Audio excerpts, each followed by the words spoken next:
សមត្ថភាពថាយើងនៅរួមគ្នាជានិច្ចហើយរួមគ្នាជានិច្ចមែនដូច្នេះយើងពីរនាក់មានការសោកស្ដាយបន្តិចរឿងនៃខាងលើកថាមានប្រជុំពីរកន្លែងអីប៉ុន្តែថ្ងៃនេះ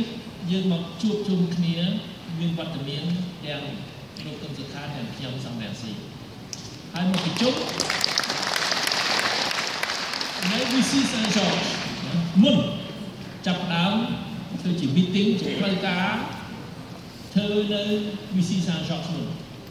ហើយ VC Saint George នេះខ្ញុំឃើញអ្នករៀបចំគឺមួយចំនួនភាគច្រើនគឺអតីតគណៈបក្សសិទ្ធិមនុស្សសូមអរគុណលោកធាជប់សិនហើយនៅខាង VFAN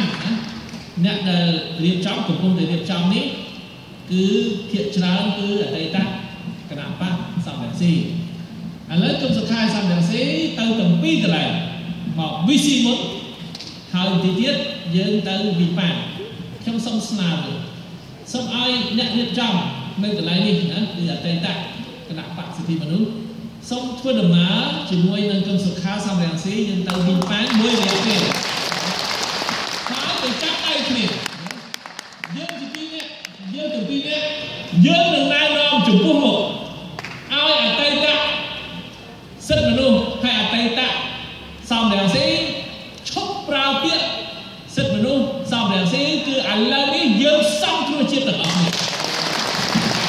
ឥឡូវជាលោកខ្ញុំសូមអញ្ជើញអ្នកក្រុមអស់អ្នករៀបចំខាងនេះឲ្យបងប្អូនតំណាងរាស្ត្រទាំងអស់ឲ្យបងប្អូននេះអាចមកជាមួយយើងបានធ្វើដំណើរទៅវិញបានទៅចាប់ដៃគ្នាថាមានតែសង់គ្រោះជាតិទេ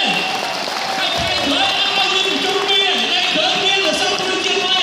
ឡូវតាមគុំសុខាហើយសំរងស៊ីនៅជាមួយគ្នា